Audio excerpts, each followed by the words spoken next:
देख रहे हैं न्यूज स्टॉपेज। दोस्तों सलाम, नमस्ते, आदाब। हम एक बार फिर से हाजिर हैं। हम यानी सरफराज कुरैशी, न्यूज स्टॉपेज, और हमारे साथ वरिष्ठ पत्रकार, देश दुनिया की खबरों पर बेहतर पकड़ रखने वाले सैयद शहरोज कमर, जीटी रोड लाइव वाले। दोस्तों, आज जिस मामले पर हम लोग बात करने आए हैं वो है बिहार की राजनीति पर। दोस्तों, केंद्र सरकार ने यानी भाजपा के नेतृत्व वाली सरकार ने बिहार और आंध्र प्रदेश दोनों का समर्थन मूल्य चुका दिया। अब आप कहेंगे कैसे? तो बिहार को 59,000 करोड़ रुपए और आंध्र प्रदेश को 15,000 करोड़ रुपए देकर जो एक दूरी दिख रही थी उसको फिर से समेट दिया, इसका समर्थन मूल्य चुकाया। और अब जो है विशेष राज्य का दर्जा देने की मांग हो रही थी और विशेष पैकेज को, तो विशेष राज्य का दर्जा तो नहीं मिला, जिसके बाद से विपक्ष थोड़ा हमलावर भी हुआ था नीतीश कुमार पर। लालू प्रसाद यादव ने कहा था कि नीतीश कुमार को इस्तीफा दे देना चाहिए, लेकिन उसके दूसरे ही दिन केंद्र सरकार ने विशेष पैकेज दे दिया। क्या वो जो दूरी का अंदेशा लगाया जा रहा था कि नीतीश कुमार कभी भी पलट सकते हैं या पलटने वाले हैं, तो इनकी क्या स्थिति अब दिख रही है? इन्हीं सब मुद्दों को लेकर हम सीधे बात करते हैं शहरोज भाई से कि शहरोज भाई, क्या स्थिति दिख रही है बिहार में? जी सरफराज भाई, देखिए, पिछले वीडियो में हम लोगों ने आशंका जताई थी, सिर्फ हम लोग ही नहीं, देश के कई राजनीतिक पंडित और पत्रकारों को लग रहा था कि बिहार को विशेष राज्य का दर्जा तो मिला नहीं। सीधे सीधे पंकज चौधरी राज्य मंत्री है, उन्होंने कह दिया था लोकसभा में, जब ये एक सांसद जो हैं जदयू के, उन्होंने मांग उठाई थी कि हमें विशेष राज्य का दर्जा बिहार को दिया जाए। तो उसके बाद से लगने लगा था कि पता नहीं क्या होगा, जिसका जिक्र आपने भी किया कि लालू ने कहा कि अब इस्तीफा दे देना चाहिए। जी बिल्कुल। क्योंकि उससे पहले से हम लोग चर्चा कर रहे थे कि इनकी दो मांगे हैं, प्रमुख है, या तो बिहार को विशेष राज्य का दर्जा दिया जाए या विशेष पैकेज दिया जाए, और एक और उनकी मांग थी जातिगत जनगणना। वो मामला आगे बात करेंगे। तो विशेष राज्य का दर्जा तो नहीं मिला, और लेकिन पैकेज जो है एक मिला है। लेकिन इस पर भी हम बात करेंगे कि ये पैकेज दरअसल है या सिर्फ एक आर्थिक मदद है। और सवाल ये भी है कि क्या अभी भी रास्ते जो है एनडीए के साथ नीतीश कुमार के यानी जदयू के बिल्कुल अग्रसर रहेंगे आगे, या कोई आशंका दिखलाई देती है कि इनका साथ कब तक रहेगा? ये सवाल है। देखिए, सवाल इसलिए उठ रहे हैं कि जिस दिन बजट का मामला चल रहा था दिल्ली में लोकसभा में, उसी दिन पटना में भी बैठक थी एनडीए की, संसदीय दल की, जिसमें नीतीश कुमार भी शामिल हुए थे, अध्यक्षता की थी। और नीतीश कुमार ने 10 विधायकों को बाकायदा डांटा था उसमें। अच्छा जी। और नीतीश कुमार बमक गए थे, जिसमें भाजपा के भी विधायक थे और जदयू के भी विधायक थे। फिर लोगों ने समझाया, जबकि खबर यह है पटना से कि इतना बमक गए थे कि वो बैठक से उठकर जाने वाले थे। मामला क्या था उसमें? उन्होंने कोई किसी मुद्दे पर जो विधायक थे उनके, अच्छा, उनका कोई आरोप होगा, कोई शिकायत होगी, तो इस वजह वो बमक गए थे नीतीश कुमार। और उसके बाद उन्होंने अपने विधायकों को निर्देश दिया जी कि कोई भी इधर 2-3 दिन पटना से बाहर ना जाए। अच्छा। अपने जदयू विधायकों को कि कोई पटना से बाहर नहीं जाएगा। अब ये प्रेशर पॉलिटिक्स थी कि उधर भाई बजट में कुछ हमारे लिए कुछ है भी कि नहीं है ना, या कोई और मामला था, ये देखने की बात होगी। और उससे पहले कहा जाता है कि भाजपा के लिए एक नेता ने फिर वही बात दोहरा दी थी कि भाई हम लोग जो है अकेले ही चुनाव कहां विधानसभा का लड़ें। जी। और इससे पहले पिछली बार वीडियो हम लोगों ने चर्चा की थी कि ईडी की छापेमारी चल रही है ना, ये प्रेशर पॉलिटिक्स है, क्योंकि उनके जो खास जो सेक्रेटरी लेवल के आईएएस अफसर हैं संजीव हंस, उनके यहाँ, तो उनके जो करीबी हैं गुलाब यादव, उनके यहाँ छापे। और अब देखिए आप छापे जो है पड़ने बंद हो गए, फिलहाल तो बंद है। और इधर जो ये जिस आप पैकेज की बात कर रहे हैं जी, तो नीतीश कुमार ने भी स्वागत किया है, लेकिन नीतीश कुमार ने बिटवीन द लाइन कहा कि अभी हमें विशेष पैकेज नहीं मिला, कहा कि अभी मुझे और उम्मीद है, अच्छा। हम लोग और अभी आगे काम मिलजुल कर करेंगे। यानी वो ऐसे ही बात ही करते हैं नीतीश कुमार कभी पूरी तरह खुलकर जो है वो बात नहीं की। नीतीश कुमार कोई बात करते हैं तो इशारे में बात करते हैं। तो उन्होंने प्रतिक्रिया देते हुए कहा कि ठीक है, जो हम लोग की मांग थी कुछ मानी गई है कि नहीं, और आगे भी मांग मानी जाएगी। हम आभारी हैं, और ट्विटर हैंडल पर भी लिखा कि हम प्रधानमंत्री के आभारी हैं कि बिहार को ध्यान दिया। अब इस पर देखिए सवाल क्यों उठे सरफराज भाई कि प्रधानमंत्री 2015 में बिहार आए थे जी, तब उन्होंने बड़ी रैली में कहा था कि हम विशेष राज्य का दर्जा बिहार को देंगे, और एक बार नहीं, उन्होंने उस रैली में 3 बार कहा था। और उसके बाद कहा था भीड़ से कि आपको कितना चाहिए, 17,000 करोड़, 80,000 करोड़, 90,000 करोड़, हाँ, हम 1.25 लाख करोड़ देंगे बिहार को जी। तो 1.25 लाख करोड़ तो मिला नहीं है। जब मैंने जिम्मेवारी ली थी, उसके पहले मैं चुनाव में आया था, दिल्ली के कारोबार का मुझे पता नहीं था, बारीकियां मुझे मालूम नहीं थी, लेकिन मैंने आकर के बारीकियों को देखा। मेरे बिहार का भला करने के लिए क्या करना चाहिए, एक एक चीज को छान मारा, और मुझे लगा 50,000 करोड़ से कुछ नहीं होगा। और आज मेरे बिहार के भाइयों बहनों, आज मैं आरा की धरती से, भाइयों बहनों, आज मैं बाबू वीर कुंवर सिंह की पवित्र धरती से, जयप्रकाश नारायण जी के आशीर्वाद से राजनीतिक जीवन के हमने संस्कार पाए हैं। उस परिप्रेक्ष्य में जब आप में खड़ा हूं, तब मैं आज बिहार के पैकेज की घोषणा यहीं से करना चाहता हूं। करो 50,000 करूं कि ज्यादा करो, 60,000 करूं कि ज्यादा करो, 70,000 करूं कि ज्यादा करो, 75,000 करूं कि ज्यादा करो, 80,000 करूं कि ज्यादा करो, 90,000 करूं कि ज्यादा करो।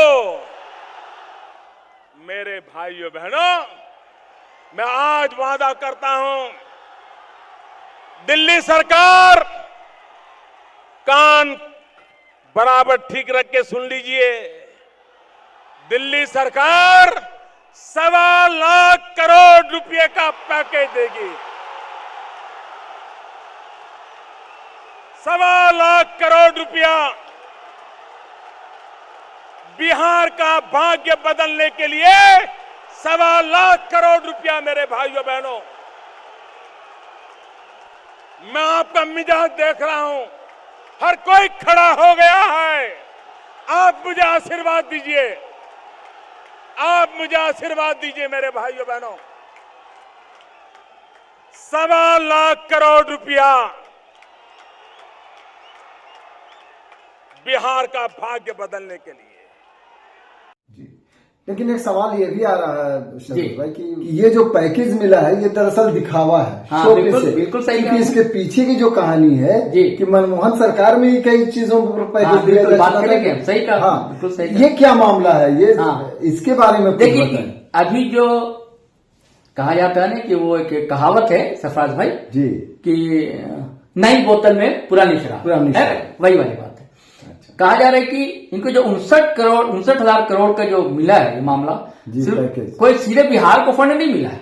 अच्छा, कुछ सड़क परियोजना है जी, है ना, उसमें मिला है, कुछ पर्यटन के लिए मिला है, बोध गया टूरिस्ट प्लेसेस है गया जिला में, गया बोध गया के लिए मिला, और एक तो 21,000 करोड़ मिला है, वो एक पावर प्रोजेक्ट के लिए मिला है। अच्छा, उसके बारे में दरअसल खबर ये है कि मनमोहन सिंह सरकार ने उसकी शुरुआत की थी, उसको उनकी सरकार चली गई जी। अच्छा, 2014 से जी। और ये सभी जो योजनाएं हैं, ये सभी पहले की योजनाएं हैं। अच्छा, अभी उसको पैकेजिंग कर दी गई है, बता दिया गया कि ये। मतलब इसीलिए लोग सवाल उठा रहे हैं कि आप तो भाई 1.25 लाख करोड़ की बात कर रहे थे। हाँ, आप तो भाई कह रहे थे विशेष राज्य का दर्जा, तो क्या प्रधानमंत्री जी को ये पहले नहीं पता था कि भाई ऐसा कोई नियम नहीं है नीति आयोग में कि हम जो है बिहार विशेष राज्य दर्जा देने की स्थिति में नहीं है, उसके कई क्राइटेरिया है जिसको फुलफिल नहीं जी। तो क्राइटेरिया है, तो किसने क्राइटेरिया बनाया है? जी, सरकार ने बनाया है। सरकार ने बनाया। अभी क्या है कि देखिए पहले योजना आयोग हुआ करता था सरफराज जी, भाजपा सरकार है। भाजपा सरकार जब से है वो नाम बदलने में एक्सपर्ट रहती है। अच्छा, मनरेगा का नाम बदल दिया है कि नहीं? ऐसी कई योजनाओं का नाम पिछली सरकार में थी, जैसे कि ये प्रधानमंत्री आवास योजना, हाँ ये कर दिया, या ये आपने देखा होगा राशन वाला भी, हम लोग पिछली वीडियो में आप भी चर्चा कर चुके हैं कि राशन का भी यही जो है अब पहले से चल पहले रही से योजना, हाँ बस, तो ऐसी नई पैकेजिंग होती है। तो उसने क्या कि योजना आयोग को नीति आयोग कर दिया है जी। तो नीति आयोग में बिहार के कई सांसद मंत्री हैं, बिल्कुल 3-4 हैं उसमें नीति आयोग में। अच्छा, तो वो जिसमें भाजपा के भी हैं, तो आप तो दबाव डालकर करवा सकते थे। नीति आयोग का वो नियम था, नियम बदल सकता था, कोई संविधान में लिखित तो था नहीं। नीति आयोग ने क्राइटेरिया तय कर दिया था, उसमें क्राइटेरिया आप प्लस करवा सकते थे ना, चाहते हाँ। तो ऐसा उसने नहीं किया।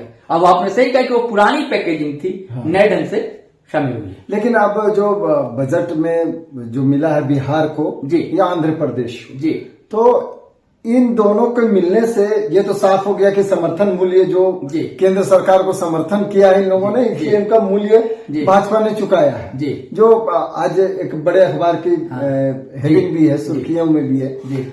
और बहुत दैनिक भास्कर है कि सरकार ने सत्ता का समर्थन मूल्य चुका है जी।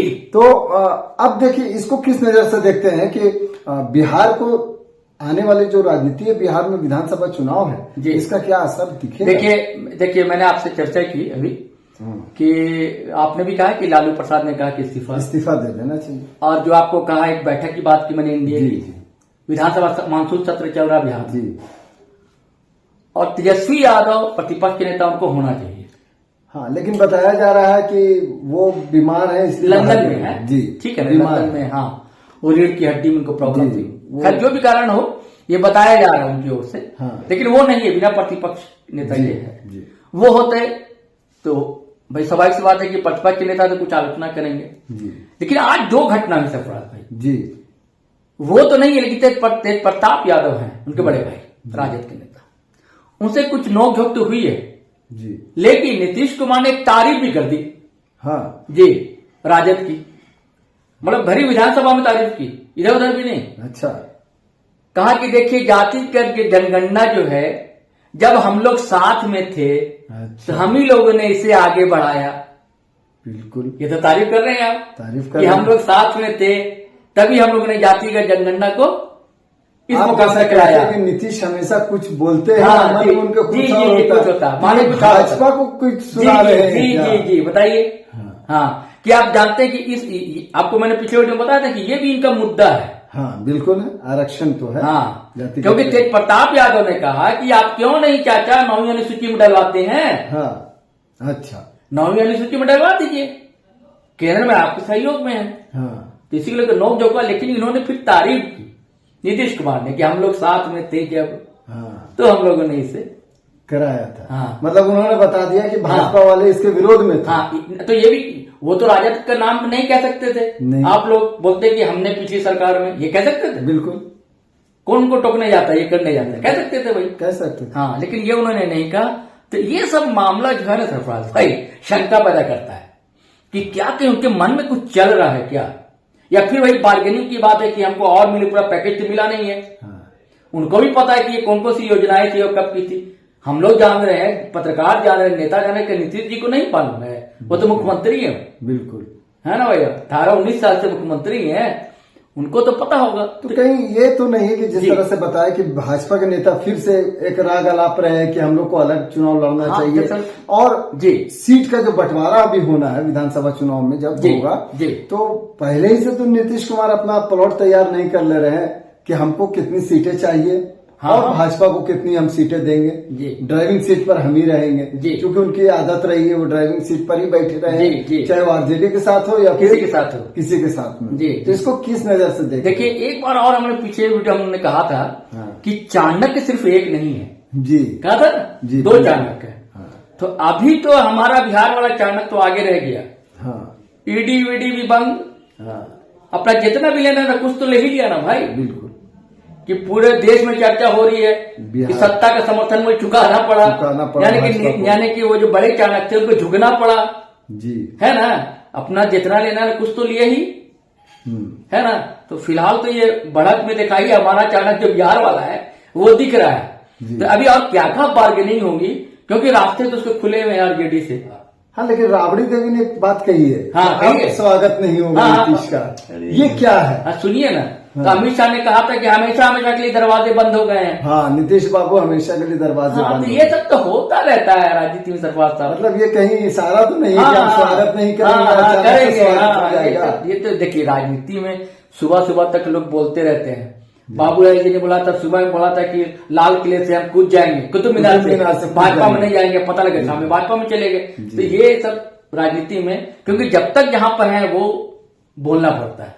एक सवाल और, बिहार तो हम लोग गए ही, अब आंध्र प्रदेश से संबंधित एक सवाल ये है कि आंध्र प्रदेश को भी भाजपा ने समर्थन मूल्य चुका दिया। हाँ जी, ठीक है। लेकिन उसी से सटे हुए, उससे अलग हुए राज्य तेलंगाना इसका विरोध करना शुरू कर दिया कि उन्हें भी चाहिए पैकेज। तो क्या दो राज्यों को जिस प्रकार से पैकेज मिला है, तो देश भर में भाजपा को इससे दिक्कत होगी? बिल्कुल दिक्कत हो रही है। महाराष्ट्र बोल रहा है, महाराष्ट्र में भी चुनाव है जी, महाराष्ट्र बोल रहा है चुनाव है। हाँ, महाराष्ट्र बोल रहा है कि हम तो पैसा देते हैं ना। हाँ, अब देखिए यहाँ भी कुछ दिया गया है, रेवड़ी बटी है थोड़ा बहुत। कहाँ?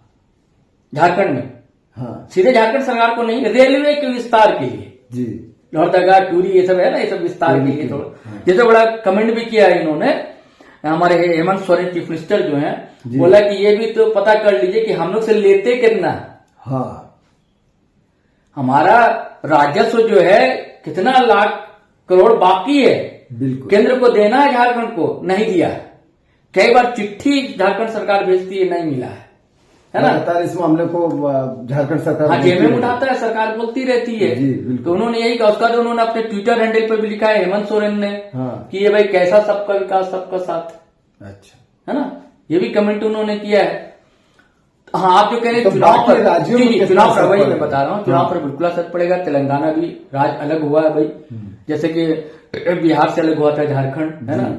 तो दोनों राज्य को चाहिए, वैसे ही तेलंगाना भी अलग हुआ है। और कई स्टेट में चुनाव है, चुनाव होने वही क्या असर देखिए, हरियाणा में है, महाराष्ट्र में भी है, जम्मू कश्मीर में है। तो जम्मू कश्मीर को तो ऐसे ही लोग नॉर्थ ईस्ट जम्मू कश्मीर का अलग ही समझते हैं, लेकिन महाराष्ट्र में इसका असर पड़ेगा। महाराष्ट्र में असर पड़ेगा, हरियाणा में, हाँ हरियाणा में भी पड़ेगा। हरियाणा से आवाज उठने लगी है, महाराष्ट्र से आवाज उठने लगी है। बड़ा चमत्कार ही क्या हुआ सुन लीजिए। एक दिन पहले प्रधानमंत्री महाराष्ट्र गए थे, चर्चा की और भाषण दिया। और शिंदे जो है वहाँ भाजपा गठबंधन के मुख्यमंत्री है, और दूसरे दिन शिंदे शरद पवार से मिलने गए। अच्छा, और उससे पहले अजीत पवार के गुट के लोग मिल ही चुके हैं, अजीत पवार भी मिल चुके हैं। और छगन भुजबल क्या हाँ जो है, उन्होंने भी लगभग घोषणा कर दी कि वो जो है एनसीपी की तरफ जा रहे हैं, यानी कि शरद पवार की तरफ। तो ये पता नहीं क्या खेला है। अब फिर अभी प्रेशर पड़ रहा है मोदी सरकार पर कि हमें कोई फंड नहीं मिला है, कुछ नहीं मिला है, तो असर पड़ेगा सरकार। तो बिहार में हम लोग कह लें कि देखिए अभी भी शंका के बादल मंडरा रहे हैं। कोई ठीक नहीं कि नीतीश बाबू क्या निर्णय लेंगे, क्योंकि उन्हीं को ही पता होता है कि कब क्या निर्णय लेंगे। चाणक्य बड़े चाणक्य हैं। और अभी शांत होने की बात नहीं, अंदर खाने कुछ ना कुछ उनके दिमाग में चल रहा है। और आरजेडी का जो चुप्पी, आरजेडी की जो चुप्पी है, बिल्कुल सही कह रहे हैं आप। अभी तक मान लीजिए कि अगर इलाज में भी होते तो कई बार तेजस्वी जो है ट्वीट करते हैं, जी हाँ, कुछ नहीं, एकदम शांति है, खामोश है, ना तो कोई वीडियो जारी हो रहा है, ना कोई बयान जारी हो रहा है। तो इसका असर मुझे लग रहा है कि ये प्रेशर पॉलिटिक्स बिल्कुल पूरी तरह से फिर से शुरू हो गई है। कुछ भी निर्णय ले सकते हैं हम, तो कोई ये नहीं। जी, तो दोस्तों, बजट के बाद पूरे देश में विभिन्न राज्यों से, खुद भाजपा शासित राज्यों से भी अब विरोध के स्वर धीरे धीरे सामने आने लगे हैं। खास करके बिहार की बात करें तो नीतीश कुमार जो चाणक्य माने जाते हैं, और चाणक्य इसलिए कि वो कब किधर पलट जाए ये किसी को पता नहीं होता है। और उनकी प्रेशर पॉलिटिक्स ऐसी है, उनके जो शहरोज भाई ने जैसा बताया कि वो बोलते कुछ है और उसका मतलब कुछ और होता है। तो जिस प्रकार से बिहार विधानसभा में उन्होंने आरजेडी के बारे में कहा कि हम लोग जो मिलकर किए थे काम आरक्षण के मामले पर, तो आपको याद दिला दे दोस्तों, और शरद भाई को भी याद होगा कि ऐसे ही एक कार्यक्रम में उन्होंने भाजपा के लोगों से कहा था कि हम लोग जब साथ में थे तो दोस्ती बिल्कुल अच्छा याद कराया। जी। तो नीतीश कुमार उसको कुछ दिनों के बाद भाजपा के साथ हो गए थे। तो शहरोज भाई का इशारा भी वही है कि कहीं ऐसा तो नहीं कि अंदर अंदर खाने खिचड़ी पक रही है और कभी भी कुछ हो सकता है। ये जो बजट में जो मिला है बिहार को, ये बिल्कुल नीतीश कुमार के समर्थन देने के कारण मिला है और इसका समर्थन मूल्य कह सकते हैं जो कहा जा रहा है। लेकिन कब कहां क्या होगा बिहार की राजनीति पर, ये पूरी तरह से स्पष्ट किसी को नहीं है। तो दोस्तों आने वाले समय में क्या होगा ये तो भविष्य बताएगा, लेकिन जो परिस्थिति दिख रही है, बजट में विशेष पैकेज मिलने के बाद भी नीतीश कुमार बहुत खुश नहीं है और जो मन से दिख रहा है जदयू के लोग भी खामोश है और आरजेडी बहुत ज्यादा हमलावर नहीं है जो मुख्य विपक्षी पार्टी है। तो कहीं अंदर खाने कुछ पक रही है। तो दोस्तों इसकी जानकारी हम लोगों को तब पता चलेगा जब नीतीश कुमार खुद बताएंगे कि अंदर क्या हो रहा है। अभी राजनीतिक पंडित भी उनके बारे में जानकारी देने में फेल हो जाते हैं। तो चलिए दोस्तों, फिर हम लोग किसी नए मामले के साथ आपके सामने आएंगे। तब तक के लिए हमें इजाजत दीजिए। बहुत बहुत शुक्रिया।